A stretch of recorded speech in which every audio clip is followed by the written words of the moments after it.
اعوذ باللہ من الشیطان الرجیم بسم اللہ الرحمن الرحیم السلام علیکم ورحمۃ اللہ وبرکاتہ۔ امید کرتی ہوں کہ آپ ایمان، تقوی اور صحت کی بہترین حالتوں میں ہوں گی۔ کل ہم نے نون ساکین اور تنوین کا ایک قاعدہ اظہار پڑھا تھا۔ اظہار کا لغوی معنی تھا ظاہر کرنا، اور اصطلاح تجوید میں حرف کو اس کے مخرج سے بغیر کسی تبدیلی اور غنے کے ادا کرنے کو کہتے ہیں۔ اور اس کا کلیہ یہ تھا کہ جب نون ساکین اور نون تنوین کے بعد حروف حلقی میں سے کوئی حرف آ جائے تو وہاں اظہار ہوتا ہے، اور اس کو اظہار حلقی کہتے ہیں۔ آج ہمارا دوسرا قاعدہ جو ہم پڑھنے لگے ہیں وہ ہے ادغام۔ ادغام لغوی معنی کسی چیز کو کسی چیز میں ملا دینا۔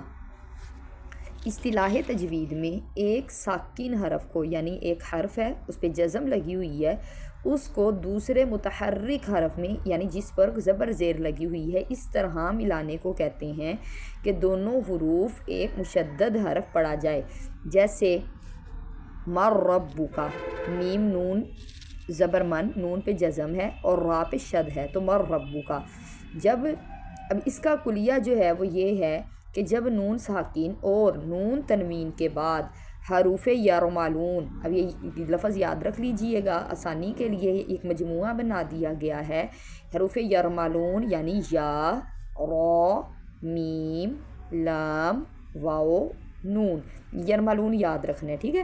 حروف یرملون میں سے کوئی حرف آ جائے تو وہاں ادغام ہوگا، لام اور را میں بغیر غنے کے، اور باقی یؤمنو یعنی کہ یا، واو، میم، نون کے 4 حروف میں با غنہ ادغام ہوگا۔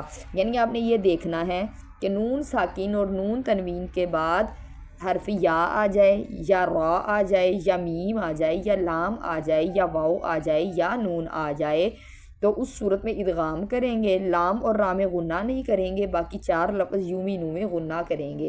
اب آپ اس کی اگزامپل دیکھ لیجئے۔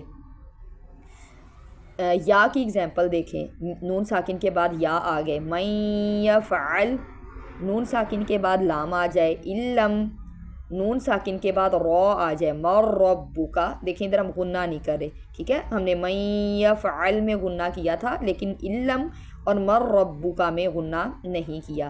پھر ہے نون ساکن کے بعد واو، من ورائہ، پھر ادھر نون ساکن کے بعد میم، من مثلہ، پھر نون ساکن کے بعد نون، من نفسہ۔ اب تنوین کی مثالیں دیکھ لیجئے۔ تنوین کے بعد یا آ جائے، رجل یسعی، نون تنوین کے بعد لام آ جائے، رزق لکم، نون تنوین کے بعد را، غفور الرحیم، نون تنوین کے بعد واو، صیحۃ واحدۃ،